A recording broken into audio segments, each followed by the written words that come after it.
Hey guys, the latest addition to the Ringer Podcast Network is Winging It with Vince Carter, Kent Bazemore, and Annie Finberg of the Atlanta Hawks. Vince and Kent are going off script to offer a behind-the-scenes look at what NBA players think and talk about when their minds aren't on the court, covering everything from sports, news, and pop culture. The first episode drops December 3rd, but you can subscribe now on Apple, Spotify, or wherever you get your podcasts.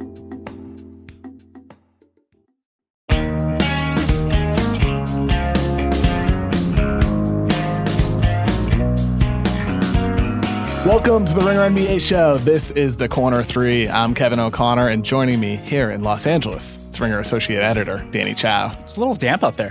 First rain in a while. Oh my goodness. First season's rain. Raining really hard last night. I could hear it pouring against my window. Only the third time raining since moving here. And from Dallas, Texas, it's Ringer staff writer Jonathan Tjarks. What's up, guys? Hey, shout out to our producer, Bobby. LA champion. Is that how it works now? LA City champ. Count my rings, guys. Honestly, count my rings. I see one big one right on your next finger there, Bobby. For those who are not aware, and why would you be? The Ringer. Why wouldn't you be? Yeah, the Ringer intramural basketball team won a league championship yesterday. Yeah, Bobby. Great. We're not just blog boys all the time. Not like us over here at the Corner 3. None of us can hit a Corner 3. We're recording this at 2:12 p.m. on Thursday, November 29th, and you're hearing it on Friday morning. So that means we're not able to react to last night's games, but that's okay. Let's talk about the Spurs, guys. They're 10-10 on the season. They've been outscored by 2.2 points per 100 possessions on the year, with a 24th ranked defense and the 13th ranked offense.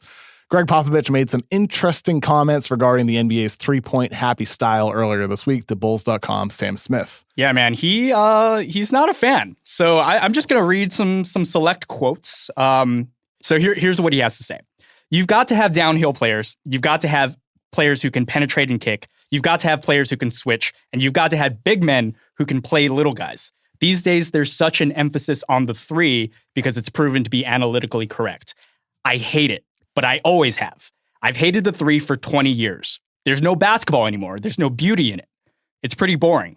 But it is what it is, and you have to deal with it. You have to work with it. The Spurs are taking fewer threes and more mid-range shots than any team in the league. Jonathan, it seems like the Spurs aren't working with it, though. Yeah, I mean, to me, for as much as Pop wants to talk trash about like the style of play, like their offense is okay. The problem is they don't guard anybody anymore, right? Like, if Pop wants to take all twos, maybe we should play guys who play defense. Like we were talking about before the podcast starts, their best perimeter defender is like Dante Cunningham, probably. Yeah, that's rough. I mean, you're basically listing guys like Dante Cunningham, DeMar DeRozan, who is definitely not it, Quincy Pondexter, Rudy Gay. Like, and post Achilles Rudy Gay. This is a rough bunch. I mean, the Spurs are doing what they can on offense. Like you said, John, they're ranked 13th, so they're not horrible. They're in the upper half of the league. They play at a slow pace, the third slowest time of possession in the league, according to Unpredictable. Run a lot of isolations and post-ups, which minimizes turnovers. They still have a little bit of a turnover issue every time there's a live ball turnover because their transition defense is horrific. Because they're so old and slow. Yeah, they're old. They're old and slow. I mean, they're playing an outdated style right now. And I feel like the initial meeting between Pop and DeMar DeRozan probably went something like this. Pop was just like, what is your biggest fantasy in the NBA? And DeMar's like, a league in which I don't have to shoot threes. And Pop is like, I got you. The dude is shooting like, I think 1.5 threes per game, and he's hitting them at 18.6%. Like, he's just basically completely reverse course from who he tried to become last year. When he was killing it, shooting the three at the beginning of last season. And falling off. It's kind of funny because DeMar is actually having an incredibly efficient shooting season this year. It's all coming from his pet spots. Yeah, I feel like Pop's enabling his players. Yeah. Right? All these bad habits they have, like Lamarcus. Like, Lamarcus is a guy who should be shooting threes. Like, why make your life so hard by posting up all the time? You can't tell me that Marcus Gasol and Brook Lopez are shooting threes and Lamarcus can't do it. That's just crazy to me. Lamarcus Aldridge is the guy that frustrates me most, right? He shot 35% from three his final year in Portland. He's a good shooter. He's a great, mid-range shooter. Extend your range a little bit. Suddenly, your shot is worth more points per shot than it is for mid-range. Like, with him, I understand wanting to post up, right? I get it. But you can do both. It's the pick and pop plays. Yeah, you can do both. There's no reason to pick and pop to a mid-range jumper when you're capable of shooting a three. Little things like that. When you're reading that, Danny, I just hear it sounds like a curmudgeon in my head. Right. Somebody who's just petty about the way the league is playing nowadays. Like, the Spurs used to be ahead of the curve shooting threes. But now they're behind, way behind. Yeah, and when you think about it, all of those YouTube montages that have propped up in the past, 6, 7, 8 years with them doing these passing clinics, it's all about having enough spacing so that there's one guy who can drive into the lane and kick it out, and then the ball just kind of swings around the horn. That can still exist in today's game. I don't really necessarily know where Pop is coming from in terms of it being boring. I feel like what he's saying, like what he's trying to say is like he feels like every team plays the same style now. I think that's where he's going with it. Like everyone's playing spread pick and roll. Everyone's taking threes, which to me is dumb. That's like saying everybody wants to dunk. Like, yeah, it's a basic part of basketball. Obviously want to do that. But there's still variety within that overall construct. Absolutely. I think we talked about this on this podcast. The difference in styles between Milwaukee and Houston, right? They have essentially the same shot selection. They got a lot of threes. They ignore mid-range jumpers. They try to get to the rim and draw a lot of fouls. But they play drastically differently. Houston is that team where it's pick and roll, isolation, drive and kick out for threes, then attack a closeout, try to get a layup. All layups and threes. But Milwaukee does a whole bunch of different things in their offense. They use the post. They do use pick and roll. They move the ball from side to side. I think the results with teams going for threes is similar, but the playing styles are still different. Teams still use different ways to get buckets. It's still about personnel. And maybe the real problem here is that the Spurs personnel just isn't quite up to Pop standards. Is it though? I mean, like they still lead the NBA in 3-point percentage. They have players on their team who can shoot threes. Bryn Forbes has a knockdown flamethrower jump shot, only shoots 5 threes a game. He's somebody who I think he'd be shooting more threes. There's no reason for him not to shoot more threes. Right. Everyone on their roster would shoot more threes somewhere else. Davis Bertans is another guy who could definitely probably shoot around 36, 38%. Given the opportunity. Patty Mills should be shooting more threes. Bertans, like you said, even Rudy Gay this season, shooting only 2.6 threes per game at 46.7%. Like part of the reason they're shooting the ball so well from three is because they're pick and choosing for more open 3-point opportunities instead of just firing them away like some teams do. But I feel like they could just help themselves. Yeah, I do. Here's my question for y'all. So I hear that quote. I think about Pop being 70 years old. I think about the league changing under his feet. He could coach Team USA whenever he wants. Is he going to retire soon? It's something to me. Like he's done with this, it feels like. There was that report that last season that he only had 2 years left, correct? I think it was Woj might have reported that, if I remember correctly. Oh, wow, really? I don't recall that, but I just figured like with how everything unfolded last season with the Kawhi drama and just everything kind of all the personal stuff feeling for him and within the organization. Exactly. Yeah. I just felt like this was actually going to be, the year that he retired. I was actually really surprised that he came back to give this another go. I think he felt like he had to because of all the stuff, Kawhi stuff. And he's like, we got to get this team back to where it's going. But they're going nowhere. So what's the point, right? This team would be better to your first point, John, that if they didn't lose their best defender. I mean, that yeah, I mean, you can play like look at the Grizzlies. You can play like unanalytic basketball if you guard someone. But if you're not like the Spurs right now, they got to win shootouts, but they don't shoot threes. So how is that going to work? Right. It doesn't work. It just doesn't. And that's where I just don't feel like this team is being put in the best position to win right now. Post-ups are dead. Mid-range jumpers are dead. Drives are in. Threes are in. Cutting's in. The NBA, it's evolved, right? And the Spurs have stopped evolving. They were one of the teams that really pushed the envelope, and now they're not. And I think it's too bad that Popovich doesn't like threes, but the rules are the rules. And right now, it just doesn't seem like he's maximizing his team's chances of winning by running an offense that's just outdated. And it's funny because this quote, he's obviously not just talking about his own team. He's talking about league-wide. Yes. And that's something that I've actually been looking at for the past couple of days. On Basketball Reference, you can actually check league-wide averages. And one thing that jumped out to me is, this season we're talking all about pace and all about threes. So the league as a whole is shooting 35% from three this season, which is actually down 1.2 percentage points from last season. And that doesn't sound like a lot, but it adds up. So basically what this season is equivalent to is 2014-15, which is the first year that the Warriors won their championship with Steph. And ever since that season, the league has increased its accuracy from three by 0.4 of a percentage point. And now it's all the way back. And I wonder if it's a matter of just having more players willing to take these threes. Like you have more players who are available and willing to take them. Worse shooters now shooting threes. Yeah. You basically have, a huge talent pool that are just like, okay, yeah, we're just going to let it fly. And that could be part of it. So last season, the league as a whole shot 32.5% from three off the dribble. This year, it's 32.9%.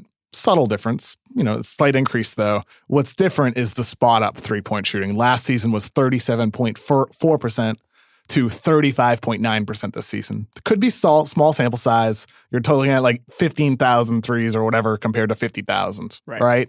It could even out over the course of the season. But I do think there is something to it's just worse players shooting more threes because of the value of the shot. Yeah, and I think too, it's worth pointing out, like, it isn't even like the value of the shot. It's just the space it creates. Like one thing that's happening a lot too is like the league, the players now are faster and longer than ever before. So space is more constricted.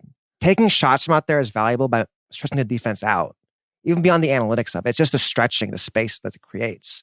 So you make it or not, it doesn't even really matter as long as the defense honors it. I think that's also the part that gets overlooked sometimes with the numbers, right? Like you can look at a guy like a Rajon Rondo type, the number that he shoots, I believe over the past couple of seasons, around 36% from three.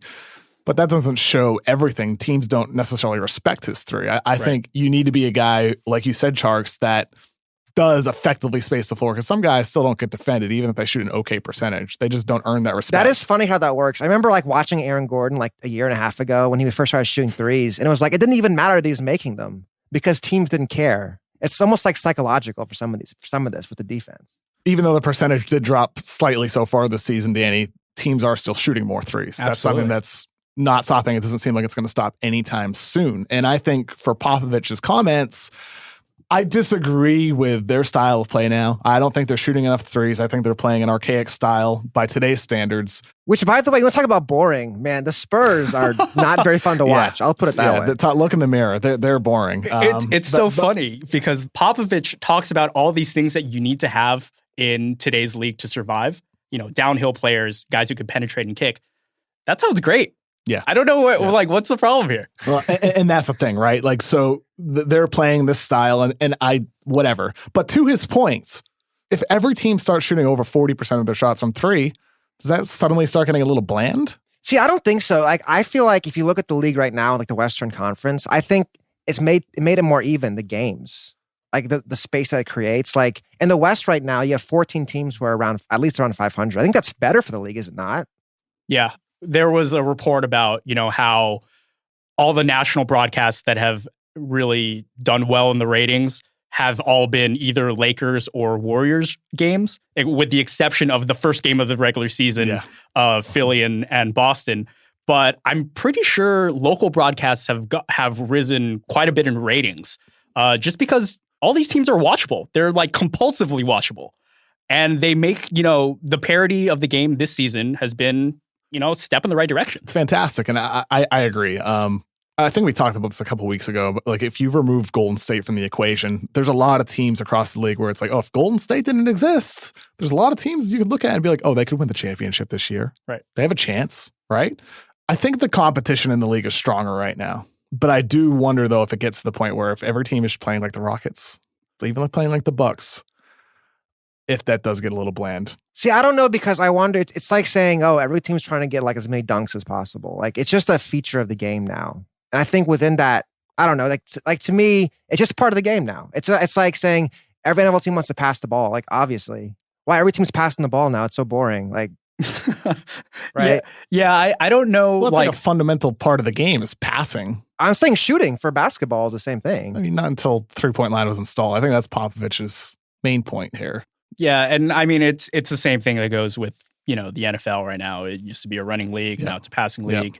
Use the run to open up the pass. Now it's really using the pass to open up the run. Right, and there's always the talk about basketball being a cyclical thing, but I don't necessarily know how it really goes back to post-oriented, back to the basket type basketball. There needs to be a Shaq type of player. I think that's and that's only one individual player. Mm-hmm. That would be actually doing that, because on the other end of the floor, if Shaq were pulled from the pass and put in today's league, he would still be forced to defend the opposing center on the perimeter. And I think too, if you look at like young Shaq can move really well. Like I feel like young Shaq can perform than old Shaq, honestly. And probably it'd have to be young Shaq would stay in the league. Like Shaq gained like 200 pounds in the NBA.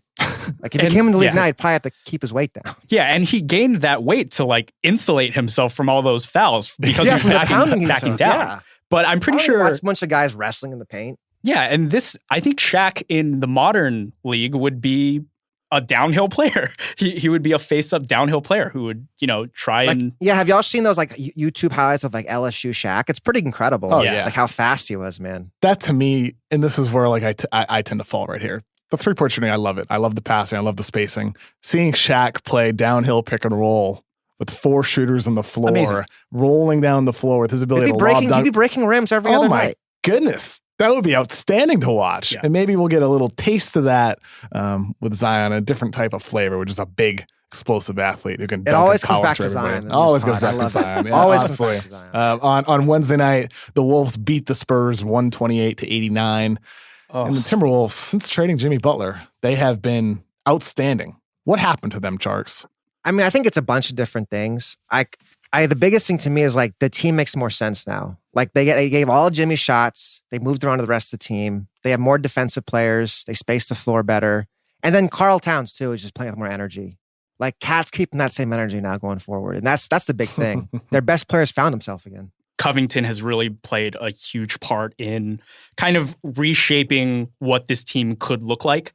I mean, I feel like Covington is basically built to play for Tom Thibodeau. He's long, big, strong, does not care about, taking on whatever assignment. He'll play 48 minutes a night. Yeah, absolutely. Ever since he joined the team, the Wolves are top 5 in forcing turnovers. He's number 1 in deflections in the league. It just makes a lot of sense. He can roam off ball and cover for a lot of the mistakes that, Towns and Wiggins are still making. Ben Falk had a great article on Cleaning the Glass about Covington, just looking at all the little things that he does, right? Things that look easy, look simple, but how he does them at an elite level, whether it's something like you said, rotating over to help a rolling big man, then coming back to a closeout on a three-point shooter, little things like that. Covington has been excellent at, and in the past with Philadelphia, he's been inconsistent at times on defense, always an inconsistent shooter. But when he's bringing it like he is now on the defensive end of the floor, he's a game changer for them. Did y'all see their defensive numbers? I didn't realize it was this drastic. Yeah. That's incredible. They're at 99.8. That's the best in the league, right, over the last 9 games? Mm-hmm. I think it's close with them and the Thunder, but yeah. And I mean, they have plenty of guys who can score the ball, too. So if they're going to play good defense, they're going to be a legit team. Yeah, Jimmy or not. He was a plus 44 in that Spurs game in a game that they won by 39. That's ridiculous. That's hard to believe. Yeah. That's hard to do. Right now, up and down their roster, they have a lot of depth as well. Someone like Josh Okogie. Yeah, for sure. Josh Okogie was playing really well before the trade, and suddenly he's the 11th guy in the rotation, right? And I think he's somebody that's disappointed that he's not playing, but he can't play, right? Because they've added 2 good players for one, Saric and Covington, and someone like Derrick Rose has just forced himself to stay in the rotation with the season that he's having. He's hitting basically all of his threes. Pretty much, yeah. Shooting 48.6% on the year from 3. Made a slight tweak to his mechanics with Robert McClanahan this summer. That's worked magnificently well for him. I mean, I thought before the year when Tom Thibodeau said something along the lines of, when Derrick Rose is healthy, he's still one of the best players in the league. I thought it was a joke. Tibbs wasn't necessarily Tibbs one step ahead of all of us, Cam. Yeah. He wasn't, but the one guy who is still a big, big disappointment for their team is Andrew Wiggins. In that game, he shot 3 for 15 against the Spurs, not shooting the ball well from 3 at all this season, still not defending well, still doesn't know how to rebound, still doesn't know how to pass, still doesn't know how to do much of anything, and yet he's going to be getting paid $150 mil. Yeah, I'm working on a piece on him, and it's really hard to imagine a worse start for a perimeter player. So I did some digging on the Basketball Reference Player Finder, and here's what I found. Oh no. Wiggins is having one of the worst 2-point shooting seasons in the 3-point era, and one of the worst in the past 50 years. So basically, all of the worst shooting numbers from 2-point range are from, the 50s and 60s. At the latest, it would be like 1972. After that, it's D. Brown, who played in a lockout shortened season. It's Brandon Jennings, who was a rookie. And then it's Andrew Wiggins. Oh, golly. I didn't realize it was that bad. That's the thing. Jeez. Like, Brandon Jennings was 140 pounds soaking wet as a rookie. So it makes sense that he couldn't finish around contact. But in the Spurs game, the first two plays that Tibbs ran for the game, I think in the first like 30 seconds of the game, were both for Wiggins. And they were both cuts, and they were both for him to finish inside. He missed both of them. And like after that, you could just see like his confidence is just fading. And it's really sad to see. It is sad to see. As a guy who was a highly recruited high school prospect who was good at Kansas. Not great. I mean, I think, would you guys agree that he was solid at Kansas? Not great. Sure. Think, Absolutely. yeah. I mean, he definitely did enough to still be the number one pick. Still, yeah, exactly. Still be the number one pick. But what's happened in his 5 NBA seasons is, I don't want to say I'm shocked because I always had concerns about Wiggins. I remember Dean DeMacus from Dean on Draft was shout out Dean on Draft. Dean was the most critical draft person out there of Andrew Wiggins. I think he had Wiggins ranked like 8th in the 2014 draft, and I always had concern about Wiggins. I think I had him ranked 3rd that year behind Parker and Embiid, but never expected this. I thought he'd be a better player. I thought his defense would have panned out. I thought he would have developed more since his rookie year. He still doesn't have much of a game besides that nice little spin move that he. He's in year 5 right now, and year 5 has generally been, if not for all players, it's been an inflection point for a lot of the wings that we consider to be, guys who are incremental growers. Like DeMar DeRozan became the DeMar DeRozan we know in year 5. Gordon Hayward became more of a go-to scorer in year 5. With Wiggins, it's like he hasn't really shown any substantive improvement over his 5 years. He's having the worst season of his career in year 5. Well, I mean, to be fair, the 3-point shot, I think just like we have to recalibrate expectations for him. He's 6'8" and he shoots threes. There's some value in that, right? Is there? Like he's making them. Yeah, he make 5 threes a game. That's useful. I mean, I'd take 5 a game. He's not percentage. 35%. That's decent enough. It's kind of game. Yeah. It's just really strange watching him these days because he's kind of a ghost. He's just kind of lingering around, and when he's taking a lot of these threes, it's basically he's supposed to be this release valve when the shot clock is running down and no one really wants to take the shot, and so the ball gets in his hands and he has like 2 seconds left and he's hoisting it. Is there any hope for Andrew Wiggins? Like, if you're Coach Tom Thibodeau for the Minnesota Timberwolves, what are you doing with him to try to get him going? I mean, I'm doing exactly what he did at the beginning of that Spurs game. You're trying to run plays for him early so that he can get his confidence back up, because right now he's like, even his dunks are joyless. Like that was the one redeeming factor for him for so many years. Like he had highlight reel dunks, and now he won't even, explode anymore. I mean, I think really though, it's the opposite way. I'd probably just start benching him in the 4th quarter. Like, I feel like Wiggins' minutes have always been given to him. He's never had to earn his playing time, right? And this team is deep now. They got this guy at Kogi who's playing hard every night, right? Who's competing. They got Covington. They have good players. If Wiggins doesn't want to try and compete, just bench him. And Okogie's a better defender than Andrew Wiggins. I mean, that wouldn't stun me if he was more effective than Wiggins in terms of plus minus and stuff like that. I'm just saying, he's a $150 million man who looked into the eyes of Glenn Taylor, who was like, Wiggins, I need you to improve. See, this whole look into the eyes business, man. I don't know where that became a thing. You mentioned his scoring, his 3-point shooting. If he takes 5 shots a game and it's 35% Tjarks, like that's fine, right? Like it's okay for a 2-3 like he is. The problem is that he just doesn't defend consistently. That's the thing is he has to compete on defense. And I think that comes to playing time. Like if you don't try on defense, you're not going to play. And that's purely an effort thing, is him competing on defense. I don't know. I'm not giving up on Wiggins, but it's not good. Andrew Wiggins, well, the team is winning anyway, so it's like it's okay. Yeah, it's really fine. I mean, they won by 39 points with him having like one of the worst games. Just by him being so big and fast and shooting decently, like if you ignore the contract, I think sometimes with these players, like the money is the money. It's already been spent. It's a guaranteed contract. So whatever at this point. Put it this way. How does he fit a team? Wiggins, that Bulls game, 0 for 12, 1 rebound, 1 assist in 29 minutes. And they still won. Last week. They still won. No, they still won. But it's disappointing that someone like Okogie is, stuck behind $150 million zero. And Andrew Wiggins. It sucks. He's going to get more minutes, man. Okogie's going to find... He's the Tibbs player, too. He'll get in there. He's a rookie, but he'll get in there. Yeah, Tibbs likes him. Well, Andrew Wiggins is struggling so far this season for the Timberwolves. To move on from one Canadian prospect that was highly ranked out of high school to another, RJ Barrett from Duke, who you wrote about this week on the Ringer.com Tjarks. RJ is somebody who, coming into the season, like Wiggins at Kansas, had high expectations to be the clear number 1 pick, a two-way player, a versatile player, but he's disappointed so far early on, hasn't he, Tjarks? Yeah, I mean, I think with him, at least he does compete hard. I mean, he'll compete. Wiggins doesn't always do that. To me, with RJ, it's like he just hasn't realized that he's not the best player on his team. And it's obvious to everyone else. Maybe not him and Coach K, the only ones who don't realize it. And so to me, it's like an interesting thing to see him. Will he accept being Zion's number 2? Right. Because like in the NBA, he might be the best player on his team either. He can't go to Atlanta to ball Trae Young's hands, right? So wherever he goes in the NBA, he has to play off somebody else. So right now, the numbers that shocked me was like his usage rate is like 37, and that's higher than Tatum, Jabari, Ingram, Bagley, all these top 5 picks. And none of them shot as much as RJ, and none of them had a guy like Zion on his team either. So to me, not even close. Yeah, we'll just see how RJ adjusts to not being the best player on his own team. And I think that'll be really interesting to watch over the course of this season. Yeah, it kind of feels like he, over the first 8 games or so, kind of felt like he saw that the biggest criticism of his game was that, oh, we don't really know if he can shoot. And so he took that and he kind of went and like overcorrected it. It's like, I'm going to shoot 7 threes a game. You can't tell me nothing.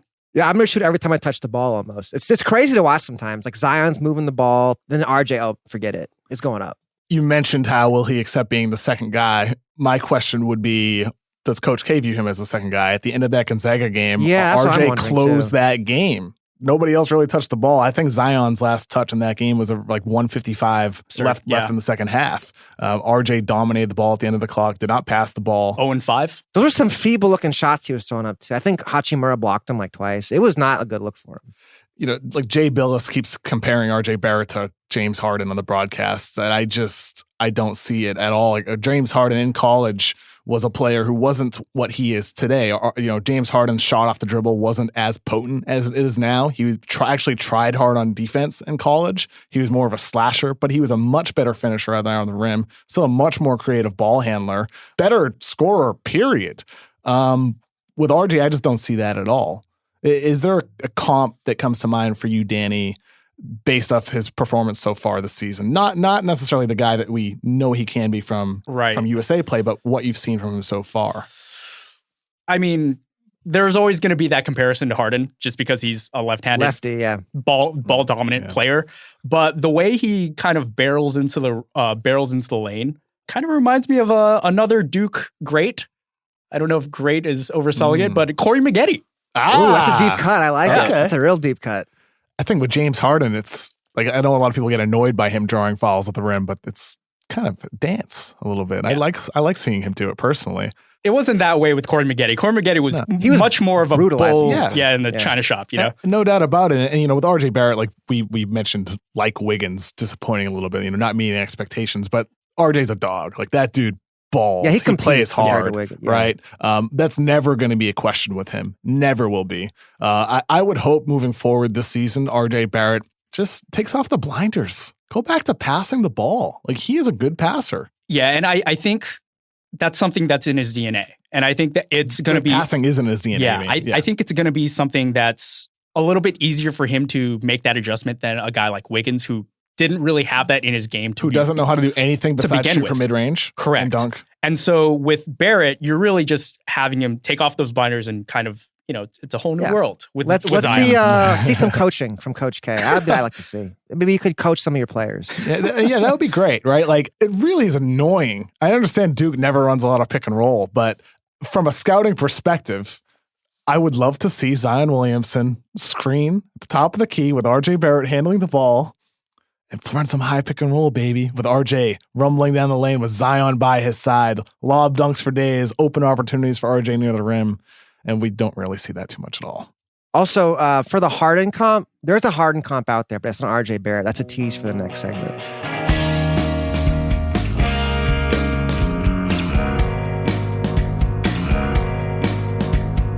That is a tease for the next segment, John. The kids are all right. Because Luka! My guy. Luka Doncic! Hallelujah! Hallelujah. Beautiful Isaac Lee with the writing of Jason Gallagher. Check out our song Hallelujah on the Ringers YouTube channel. Beautiful. Sing it, Danny. Sing it. All right. We're good. Anyway, so Luka Doncic, he is doing everything. I don't think I can recall seeing a rookie, like aside from a LeBron, that just checks so many boxes. Luka Doncic has gotten in better shape over the course of the season. His defense has gotten better. The 2 knocks on him early on. But his offense right now at 19 years old, I don't feel silly saying right now he's already one of the most skilled players in the league. Not one of the best, but we're one doing of the most a thing skilled. For the top 25 players in the league for the first month. I'm putting him in there. I don't care. Yeah, and like to be clear, this list is based solely on this season. Yeah, off this first month of the season. But yeah, there's legitimate talks of him being in the discussion for the All-Star game. Mm-hmm. You know, I mean, where would you slot him? Is he a guard or is he a forward? I hate positions. Right, Yeah, right. I hate But Just a wing. I don't know. Yeah, I don't know. What is he? Yeah, he's Just one of a those. wing. would competition be more difficult as a guard or a forward? I hadn't even thought about that. Yeah, because like don't know. if you think about it, like Steph, Westbrook, injury concerns might cancel each other out, probably won't, but I don't know. It could be pretty interesting. I mean, it'll come down if the Mavs win enough games. It's a team award in Yeah. the All-Star game. Really. It's true. In the West, like you also have LeBron. Davis would count as a forward, I believe, with voting. Paul George. I mean, I could see the coaches putting like DeRozan over him because they reward the veteran, like humble the rookie. I could It'd be see. fine. I could see Luka making it. The fact that he's in the conversation is actually quite stunning, considering most expectations for his rookie season. I think most had modest expectations. I mean, I was expecting maybe 12, 13 points per game. Right. Not 19. Not step back threes from the corner. Not step back threes from 40 feet out. No kidding. Little things like that are surprising to me with his game. The rest of it, I mean, anybody who watched him dominate the second best league in the world, Spanish basketball league, would be stunned by, I think, his passing or his rebounding or his feel. Little things like that. Right. But the scoring ability, that to me has stuck out the most. I think one of the funnier things I saw on last night's NBA Slack was Tjarks just putting out a great question. Is Luka more tall Harden or fat Steph? Well, I was watching the Rockets game last night. And I'm like, man, what can he do? Harden, he's got all of Harden's game. Like, he's just a little taller version of it. He's got the whole, even he has that P3 thing with the deceleration. Yeah. So Luka has been working out at P3, a sports science company for the past 3-4 years. And they've really been monitoring him. And the whole, thing that James Harden is all world at, the thing that he's better than basically anyone, is decelerating, the speed of deceleration. And Luka has that. He's in the 92nd percentile among all NBA players that P3 has tested. Funny thing is in that game against the Rockets, he had a play to open up the second half. I believe it was Dallas's first possession. It was a transition possession where he dribbled the ball up the left wing and just stopped on a dime right in front of James Ennis, who looked like he was ready to contest a three. Then Luka just kept going to the rim, scored, I think it was off the wrong foot, right foot, right hand layup, drew an and one foul. Little things like that are where, all the conversation about, he's not a great athlete, he's not an elite athlete, how is he going to be able to get by guys? It's like he can get by guys from decelerating, right? Just like James Harden, using little fake passes. And just really moves. Powerful steps. Yes, long steps, powerful steps. And his footwork, as we see in those step back threes, is elite. I mean, he is elite in so many categories already at 19 years old, and his skill is only going to get better over time. And that's what jumps out to me. It's like, if you look at, Luka's, right now he's been an elite shooter, elite passer, elite handles. And if you have all three of those things in combination, you're a smart player. Like, athletic ability isn't the be-all, end-all. It becomes a thinking man's game at that point, right? Like, Steph and Harden aren't like the best athletes in the world. They're two of the top 5 best players because they have that combination of skills. And they take like 10, 12 threes a game or whatever.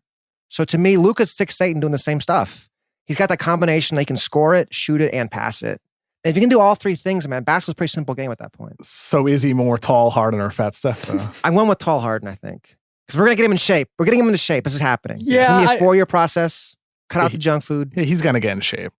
See, that's the thing, though. Okay, so Rob Mahoney from Sports Illustrated, a dear friend, Shout out to Rob. Yeah, someone who I Good credit guy. for getting me into this business, actually, wrote an awesome profile of Luka on Thursday. And he mentioned, this is a great little tidbit, he mentioned that Doncic now has had a taste of Central Texas barbecue. Oh. And he went Nice. to Pecan Lodge, which is Pecan Lodge, shout out. It's a great barbecue spot. probably, Dallas's most well-known barbecue spot. For sure.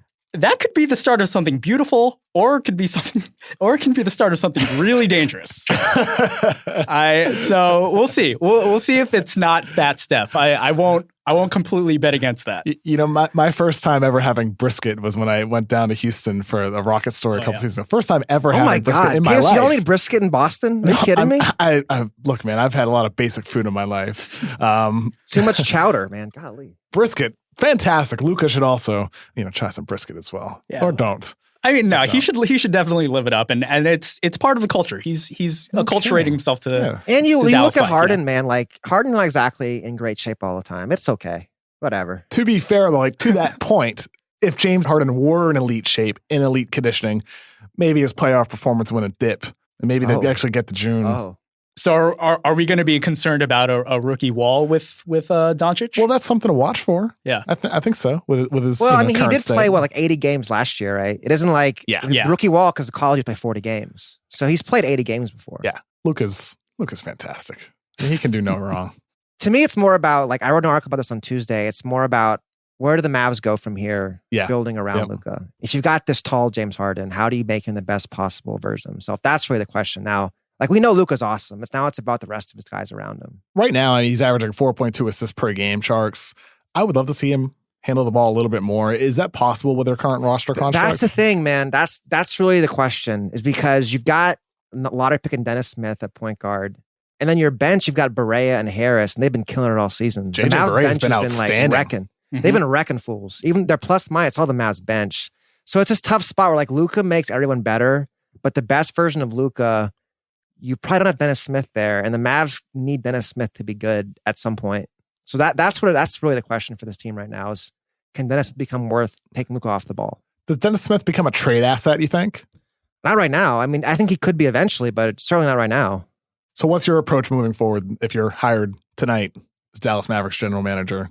I mean, how I think are you building around Luka? I want to build a better version of Houston, I want 3-and-D guys. Of course, it's easier said than done, but I want as many. You look at the Rockets, right? They made Harden great because Harden right now he has a 36 usage rate, and he's got just long athletes all around him. Last year, Mbah Moute, Ariza, all those guys.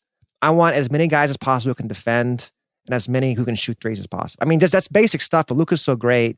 I don't think you need much more than that. Right, and I think we saw a little bit of that when Dennis Smith was out for a couple games. Yeah, the Celtics game. Yeah, so you had Doncic at the one, and then you had 3 or 4 just big 3-and-D burly guys. Dorian Finney-Smith. Finney Smith has been good this year. Barnes, all of those guys. And then you have a rim runner. And I think that's kind of the blueprint. It's pretty basic, actually. Kind of like Pop has said, right? Drive and kick, 3-point shooters surrounding your downhill guard. guys. Yeah, downhill, yeah. I mean, if you have a great player, don't overthink this.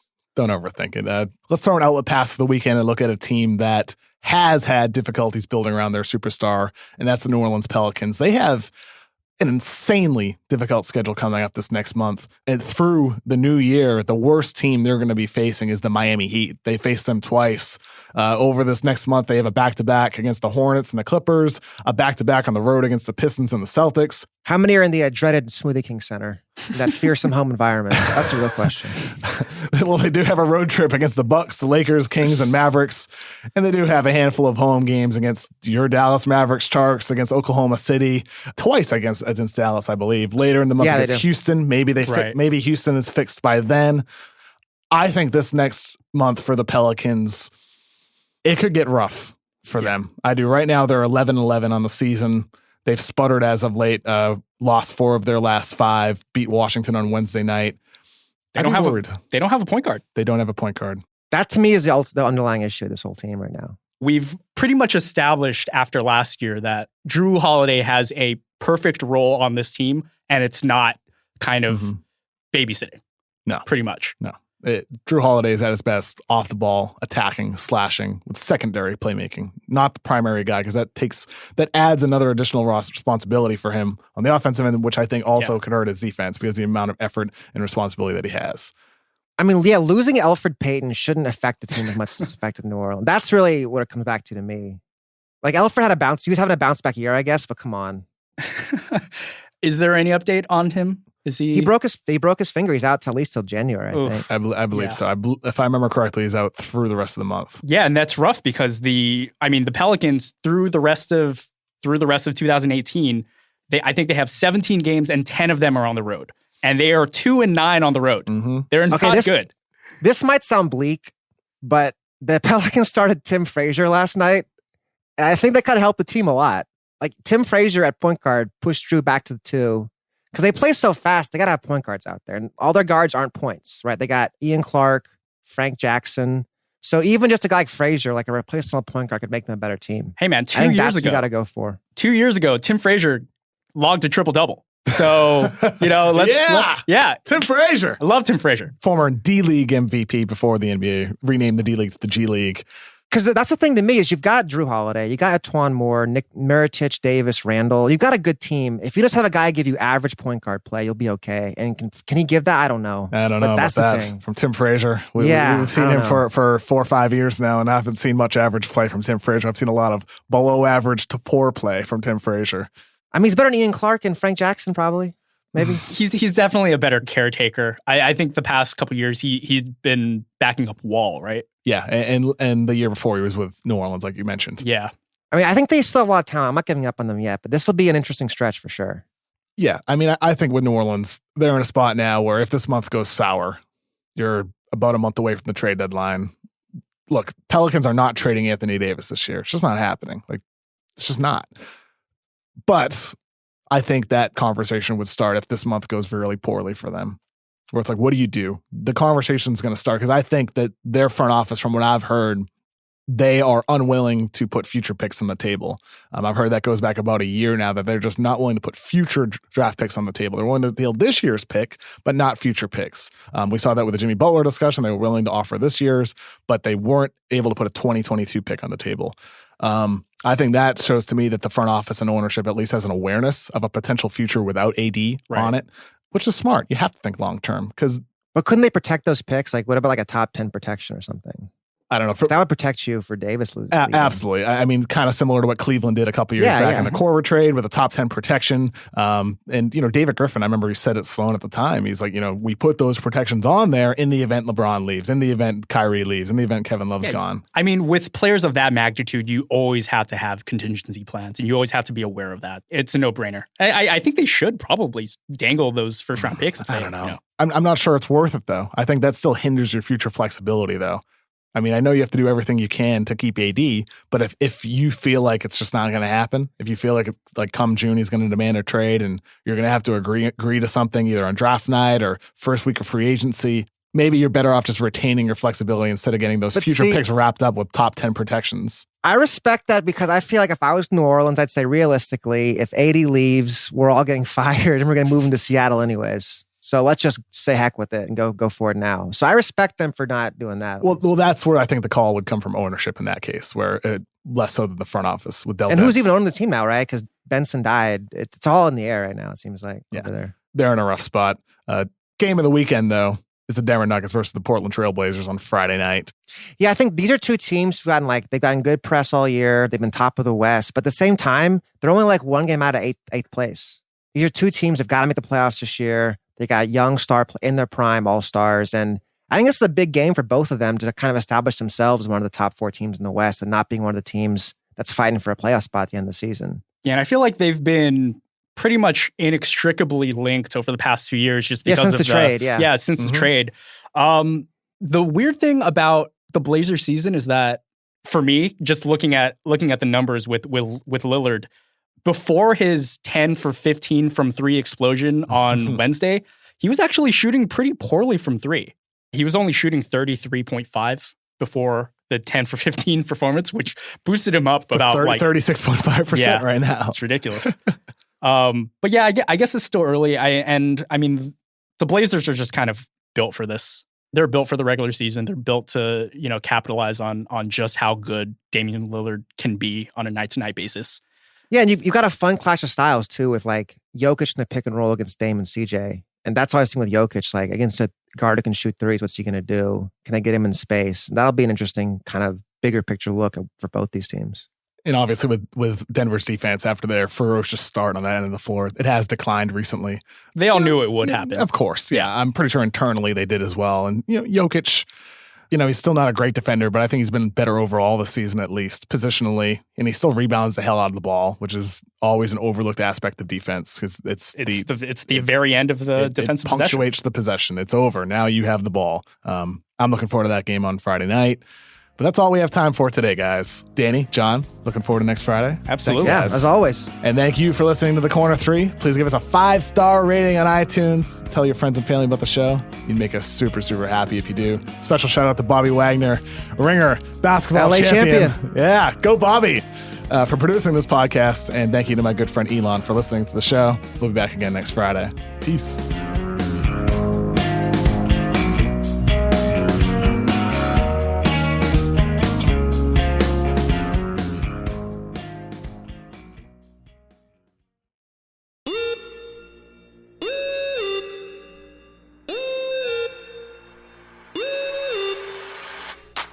Hey guys, how's it going? I'm Annie Finberg. What up, Vince Carter? What's good? Kent Bazemore. And this is the Winging It podcast, part of the Ringer Podcast Network. We are so excited to be here. We're going to be bringing you guys NBA news, but not just that, life of NBA players. Guys, A lot of funny. Right. You gonna laugh. On a scale from 1 to 10, how excited are you? I'm like literally off the charts. I'm up 100. there. I'm up there, actually. Are you really? I am. I'm glad you're excited. This is pretty cool. This is going to be a podcast we got going on all season long. We're going to have a lot of really cool guests coming along. Former MVPs, all-stars, regular guys, not so regular guys. What else are they going to hear from us? Shoot, man. Anything and everything. We're going to wing it. Boom. Just all over the place, man. I think, we don't want to be the typical. Yeah. We think we all, agreed on that. We're not going to be the typical. We're not going to just talk about basketball. We're going to talk a little bit about everything. Talk about some golf. A whole lot of golf. 30% No. will be golf. No. We have our first episode coming out later in November, so don't forget to subscribe. Rate us 5 stars on Apple Podcasts or wherever you get your podcasts, and we can't wait to talk to you guys. Thanks for listening. You're going to enjoy it. I promise. Yeah, it's going to be awesome.